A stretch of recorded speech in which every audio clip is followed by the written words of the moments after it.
Bonjour à toutes et à tous, bienvenue sur ma chaîne Mes recettes préférées et plus. Aujourd'hui, je viens vous présenter une nouvelle recette, une recette salée, une recette facile à réaliser. Vous allez voir, aujourd'hui, on va faire des biscuits salés au comté et à la moutarde. Donc, pour réaliser cette recette, vous aurez besoin de 150 g de farine tamisée, 100 g de beurre doux, 50 g de comté, 2 cuillères à soupe de moutarde de Dijon, une cuillère à café de sel, une demi-cuillère à café de poivre, un œuf et optionnel pour la décoration, soit des graines de sésame, soit des graines de pavot. La liste complète détaillée des ingrédients se trouve en barre d'informations ci-dessous, comme d'habitude. Alors, dans un premier temps, ce qu'on va faire, le beurre, on va le couper en tout petits cubes. Je réalise cela et on se retrouve juste après pour poursuivre la recette. Alors ensuite, ce qu'on va faire, dans un saladier, on va verser les 150 g de farine qu'on a tamisée. On ajoute ensuite l'équivalent d'une cuillère à café de sel. Voilà. Ensuite, on ajoute l'équivalent d'une demi-cuillère à café de poivre noir.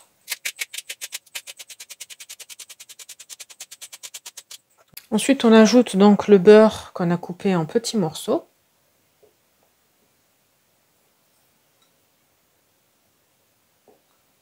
Et on va venir travailler le tout des bouts des doigts jusqu'à obtenir quelque chose de sableux. Voilà. Je réalise cela et on se retrouve juste après pour poursuivre la recette. Voici donc ce qu'on obtient. Ensuite, on va rajouter les 50 g de comté râpé. Voilà.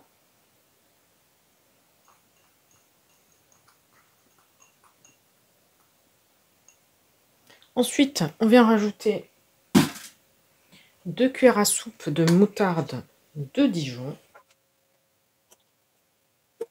Voilà. Et ensuite, on vient casser un œuf. Et on vient mélanger le tout à la main jusqu'à obtenir une belle pâte qui se ramasse et qui forme une boule. Donc c'est parti, on va venir pétrir la pâte, enfin la pâte doucement, petit à petit, jusqu'à ce que la pâte devienne homogène et lisse. Donc là j'y vais petit à petit et on se retrouve une fois que j'ai réussi à former une belle boule. Voici ce qu'on obtient. Vous voyez, il faut bien la pétrir, la pâte, comme une pâte à pain en fait, parce qu'au début elle va être très très collante et à force de la travailler, la pétrir, la travailler, vous voyez, elle est plus souple et elle est moins collante. Vous voyez, alors que au début elle va être très très très collante, mais c'est tout à fait normal. Donc maintenant ce qu'on va faire, on va la mettre au frais, mais vraiment quelques minutes, hein, quelques secondes, pas longtemps, juste le temps d'aller chercher un rouleau à pâtisserie et de la farine, et on va venir l'étaler. On se retrouve donc dans quelques instants. Nous revoilà donc avec la pâte que je viens de sortir du four. J'ai pris une plaque Silpat que j'ai mis avec un petit peu de farine. Là, je vais mettre encore un petit peu de farine dans le rouleau, là. Un petit peu aussi sur la pâte, comme ça. Et on va venir l'étaler. Voilà, je réalise cela. Et ensuite, on se retrouve juste après pour utiliser un emporte-pièce de votre choix. Voilà. On se retrouve donc une fois que j'aurai étalé la pâte. Voilà donc ma pâte que j'ai étalée. Et là, à l'aide d'un emporte-pièce, je vais faire des petites formes. Donc la pâte a fait à peu près 5 mm d'épaisseur. Hein. Faut pas que ce soit trop fin. Voilà. Je fais plusieurs formes comme ceci. Et ensuite, je viens les disposer sur une plaque que je vais chemiser de papier cuisson. Et en parallèle, on va préchauffer le four à 180 degrés, chaleur tournante. Donc je réalise mes petits biscuits à l'aide de l'emporte-pièce. Et ensuite, je les dispose sur ma plaque chemisée de papier cuisson. Donc je termine tout ceci et on se retrouve juste après pour vous montrer le résultat obtenu.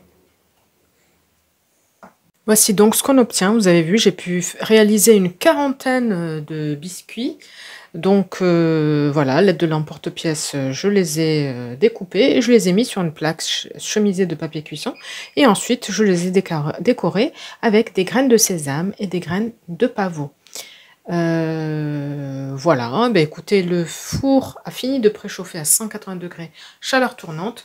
Là, je vais les enfourner entre 12 et 15 minutes. Donc, surveillez bien la cuisson, il faut qu'il soit doré, mais pas trop. Donc, je vous donnerai le temps exact à la sortie du four. On se retrouve donc dans une dizaine de minutes passées.